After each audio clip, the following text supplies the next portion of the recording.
এই বিড়ালের বাচ্চা বলছি আমি কাল্লু মামা, দাঁড়াও, আমি তোমাকে নিয়ে আমার বাসায় যাব, আমি তোমাকে দিয়ে অনেক কাজ করাবো, তুমি দাঁড়াও। ওই বিড়ালের বাচ্চাটাকে একটু শিক্ষা দিয়ে নে। এই বিড়ালের বাচ্চা তুই বল আমার কথা শুনবি কিনা, না শুনলে বুঝবি কত মজা। ওই বিড়ালের বাচ্চা চল, একটু তোকে দিয়ে আমি হাল চাষ করাবো এবং সবজি আবাদ করবো। ওই বিড়ালের বাচ্চা চল, আমার জন্য একটু সুন্দর সুন্দর ঘাস কাটবি এবং মজা করে আমি খাবো। ওই বিড়ালের বাচ্চা থামো, এখন আমি ঘাসগুলো গাড়িতে উঠাবো, গাড়িটা নিয়ে তুমি তাড়াতাড়ি চলো। আমার রাজ্যের মধ্যে কাল্লু বিল্টু দুইজনে আমার খাদ্য হয়ে তোমরা এসেছো, এখনই আমরা তোমাকে খেতে যাচ্ছি, থাকো। প্রিয় বন্ধু তাড়াতাড়ি চলো, আমাদের মাঝে খাদ্য এসেছে আমাদের রাজ্যের মধ্যে, তাড়াতাড়ি চলো চলো, আমার বড় গাড়িটা বের করে তাড়াতাড়ি ওদেরকে ধরতে হবে।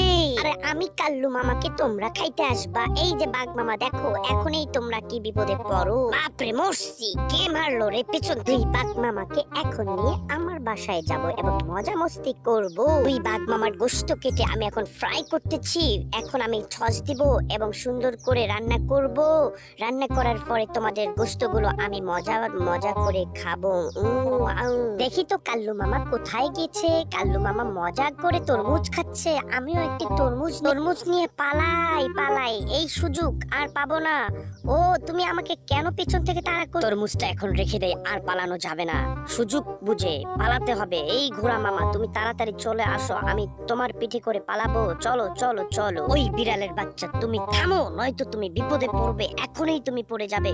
ওরে বাপ মোর, বিড়ালের বাচ্চাটাকে এখন বন্দি করে ফেলবো। এই তুমি পালাচ্ছিলে কেন? তোমরা একটু অপেক্ষা করো, আমি তোমাদের মাঝে মালটা ফাটিয়ে দিচ্ছি। মালটা পাঠিয়ে দিলাম, এখন দেখবে তোমরা কত মজা পাচ্ছ। ও বন্ধু চলো, আর থাকা যাবে না এখানে, আমাদেরকে এখন পালাতে হবে। ওরে বাপ মোর, কি এক কষ্টের মধ্যে পড়লাম, জীবনটাই শেষ হয়ে গেল।